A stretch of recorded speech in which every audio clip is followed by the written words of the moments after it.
ఒకటి కాదు, 2 కాదు. 4,400,00,00,000 స్కామ్‌ని ఆంధ్రప్రదేశ్ మాజీ ముఖ్యమంత్రి చంద్రబాబు నాయుడు చేశారు అని ఏపీసీఐడీ ఆరోపిస్తోంది. ఆరోపించడమే కాదు, దీంట్లో ఏసీబీ కోర్టులో ఛార్జ్ షీట్ కూడా ఫైల్ చేసింది. సో, ఈ అంశంలో కూడా అంటే స్కిల్ డెవలప్‌మెంట్ కేసులో ఎట్లాగైతే చంద్రబాబు నాయుడిని అరెస్ట్ చేశారో, ఈ కేసులో కూడా ఆయన్ని అరెస్ట్ చేసేటువంటి అవకాశం ఉందా?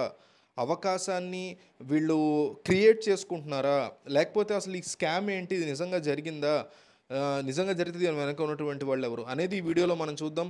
సో, చాలామందికి టాపిక్ గురించి తెలీదు. కాబట్టి ఈ వీడియో మీ వాట్సాప్‌లో స్టేటస్‌గా పెట్టండి. చాలామంది చూసే అవకాశం ఉంది. నేను మిమ్మల్ని సబ్స్క్రైబ్ చేసుకోమనట్లా, లైక్ చేసుకోమనట్లా, ఇన్ఫర్మేషన్‌ని షేర్ చేయమని అడుగుతున్నా అంతే. సో, విషయానికొస్తే అధికారంలో ఉన్నప్పుడు అమరావతి రాజధానిగా నారా చంద్రబాబు నాయుడు ప్రకటన చేసేటువంటి కొన్ని నెలలు లేదా వారాల ముందు అధికారంలో ఉన్నటువంటి ఆ లూప్ హోల్ని వాడుకుని ఆ ఏరియాలో ఉండేటువంటి అమరావతికి సంబంధించిన ఏరియాలో ఉండేటువంటి ఆన్సైడ్ భూములన్నీ కూడా ఈ అసైన్డ్ భూములు అంటే కంప్లీట్లీ ఎస్సీ ఎస్టీ కొన్ని సామాజిక వర్గాలకు ఉండేటువంటి అసైన్డ్ భూముల్ని తన బినామీలు అట్లాగే మాజీ మంత్రి నారాయణ యొక్క బినామీలకి మార్చేసుకున్నారు. వాళ్ళ దగ్గర పర్చేజ్ చేసి వీళ్ళ బినామీలు కొనుక్కున్నారు అనేది సిఐడి చేస్తున్న ప్రధానమైనటువంటి ఆరోపణ. అయితే ఇది ఎంత ల్యాండ్కి సంబంధించింది? దాదాపు 1,100 ఎకరాలకు సంబంధించింది. 4,400 కోట్ల స్కామ్ అని చెప్తున్నారు. అంటే ఒక్కొక్క ఎకరాన్ని యావరేజ్గా కొన్ని ఎక్కువ కొంటారు, కొన్ని తక్కువ కొంటారు. 4.4 కోట్ల లెక్కకి వీళ్ళు పర్చేజ్ చేశారు అనేటువంటి ప్రధానమైనటువంటి ఆరోపణ వినిపిస్తున్న ఈ పరిస్థితుల్లో దీన్ని ప్రూవ్ చేయడానికి సిఐడి చాలా ప్రయత్నాలు చేస్తుంది. ఇప్పటికే స్కిల్ డెవలప్మెంట్ కేసులో కూడా అనేక ఆధారాలను సమర్పించామని చెప్తున్నటువంటి సిఐడి ఈ కేసులో ఎట్లాంటి ఆధారాలను సమర్పిస్తారు అనేది ట్రిక్కీ క్వశ్చన్. ఎందుకంటే అసలు అసైన్డ్ భూములు కానీ ఇతర భూములు కానీ ఇట్లా వేరే వాళ్ళ దగ్గర పర్చేజ్ చేసి మళ్ళీ ఇక్కడ రాజధాని వస్తుంది కాబట్టి రేట్లు పెరుగుతాయి కాబట్టి మళ్ళీ వీళ్ళే ప్రభుత్వానికి అమ్ముకున్నారు అనేది ఇదంతా ఒక ఇన్సైడర్ ట్రేడింగ్ అనేటువంటి కాన్సెప్ట్ని గతంలోనే జగన్మోహన్ రెడ్డి తీసుకొచ్చారు. అయితే సుప్రీంకోర్టులో కూడా నిలబడనటువంటి పరిస్థితి ఉంది. సో, ఇప్పుడు ఈ కేసుకు సంబంధించి ఎవరెవరు దీంట్లో ఇన్వాల్వ్ అయ్యి ఉన్నారో, ఎవరన్నా అరెస్ట్ అయ్యే పరిస్థితి ఉందా అనేది మనం ఒకసారి చూద్దాం.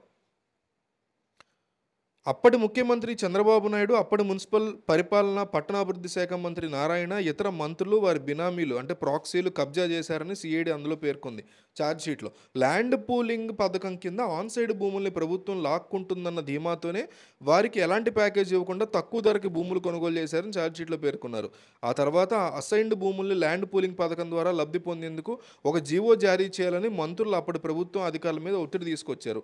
నిందితులు కొమ్మారెడ్డి బ్రహ్మానందరెడ్డి, అంజనీ కుమార్, గుమ్మడి సురేష్, కొల్లి శివరాములతో అవగాహన ఒప్పందం చేసుకున్నారని, వారు అప్పటి మంత్రులు బినామీలుగా వ్యవహరించి పేదల అసైన్డ్ భూములు కొనుగోలు చేశారని ఆరోపించారు.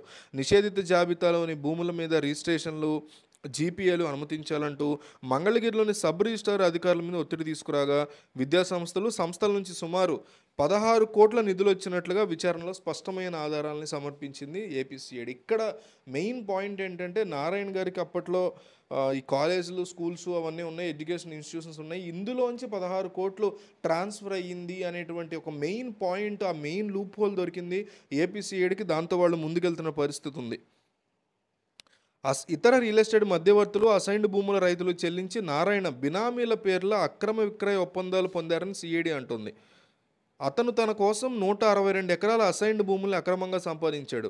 నారా చంద్రబాబు నాయుడు, పి నారాయణకి రాజకీయంగా అనుబంధం ఉన్న ఇతర సహచరులు కూడా రాజధాని నగరంలో 100 ఎకరాల అసైన్డ్ భూములు స్వాధీనం చేసుకున్నారు అని సిఐడి స్పష్టంగా రాసింది. 164 సెక్షన్ సిఆర్పిసి కింద సీనియర్ ఐఏఎస్ అధికారులు మేజిస్ట్రేట్ ముందు నిలదీశారని, అప్పటి అడ్వకేట్ జనరల్, హైకోర్టు లా సెక్రటరీ అభిప్రాయాలను ఐఏఎస్ లేవనెత్తిన అభ్యంతరాలను అధిగమిస్తూ చంద్రబాబు నాయుడు, నారాయణ జీవో 41ని జారీ చేశారని ఏజెన్సీ పేర్కొంది. అంటే ల్యాండ్ పూలింగ్ అనే కాన్సెప్ట్ని తీసుకొచ్చినప్పుడు వీళ్ళు అసైన్డ్ భూములు తీసుకోకూడదనే దాన్ని కూడా పైనుంచి కవర్ చేస్తూ జీవో నెంబర్ 41ని తీసుకొచ్చారనేది ఏపీసీఐడి చేసినటువంటి ప్రధాన ఆరోపణ.